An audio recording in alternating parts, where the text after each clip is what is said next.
With a movie title like this, I was expecting some quite heavy criminal drama. Not what you get here, it's more of a character piece.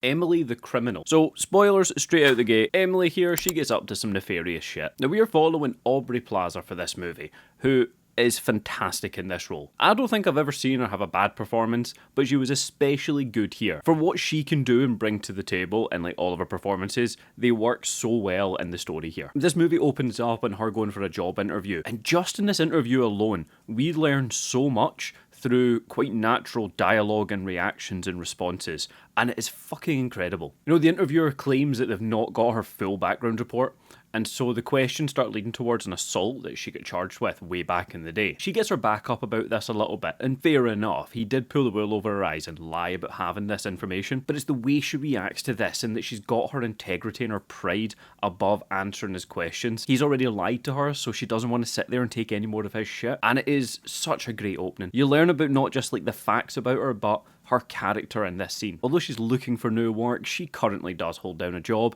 She's a caterer. She deals with like office buildings, so she's always out around the lunchtime rushes for offices, having their big manager meetings and just making sure the food's supplied. It's not the greatest job in the world, and it's quite clear that in this job as well as her life, she's dealing with people that are more privileged than her or have gotten to a better position than her. And she's somewhat resentful for this. And as the movie goes on, you kind of get why. Bumping into one of her colleagues out in the street, he needs help covering his shift. She agrees to do it because she's such a good egg. And as a little kind of extra bonus for her covering his shift, he gives her the number and a location to go to. And then after this is where we start getting into the criminal underworld. And this is where we get introduced into Yusuf in this movie. So she turns up and it's like an initiation. You know, he's giving people a little bit of information about what they're doing, just advising that they're going to be asked to do some illegal activity and get paid for it. Not being told the full details here, this is where Emily starts pushing back just a little bit to get a little bit more information to make sure that she can make her decision properly. Again, it's just really good character and very few lines. Now, Yusuf here, not gonna lie, I didn't expect to like him, because whenever I see his face, I can't get Juice out of my head,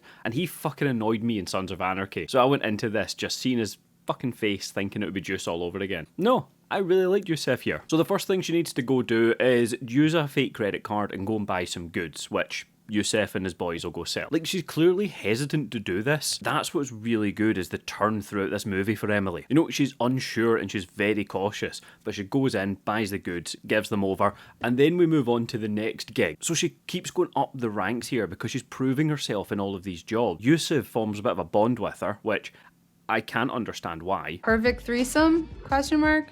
Me, Aubrey Plaza, and a tub of peanut butter. She's not wrong.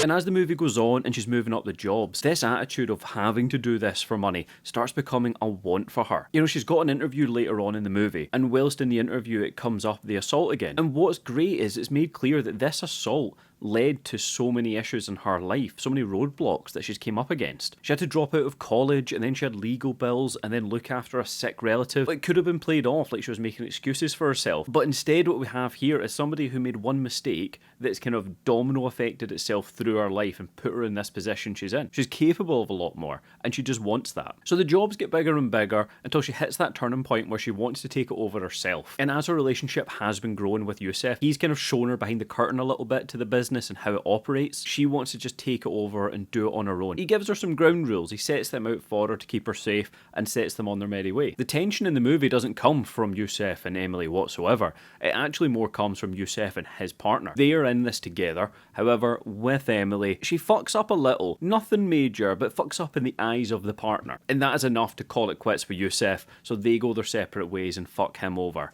And as a result, and yet again, Emily's pushing to get more out of this. You know, she was agreed certain amounts of money in certain jobs, and she's going to see them through. It's like she's finally sick of that one assault being held over her head all her life, be it indirectly or directly, and now she is just taking charge. What would I be saying of Emily the Criminal? I would say make time for this movie. If you like a movie about kind of criminal empires, that's what this movie is. However, it's a little bit diluted. I don't say that as a criticism. You know, it's not as heavy-handed as we start seeing the full criminal organisations, the heads of them in their own offices and things like that. We see what we need to see. We see that Emily is taking charge and going through these steps, making money herself with the various connections that her and Yusuf now have. But the more impactful story here is Emily taking charge of her own life and her own actions, probably for the first time since the assault. And we don't get much detail on it, we don't really know when exactly it happened.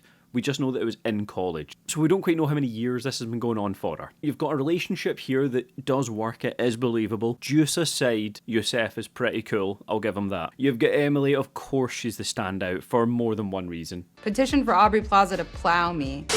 I mean, her acting and performance is great too. But she's a strong character, and a believably strong character more so. You know, there's not one act that she does in particular that suddenly makes you realise just how strong her character is. It's a build-up of all these little conversations that come through the movie. And so you're with her every step of the way. It's weird because she is doing criminal things, but you still want her to come out the other side really well. It's weird that you walk away from the movie like that.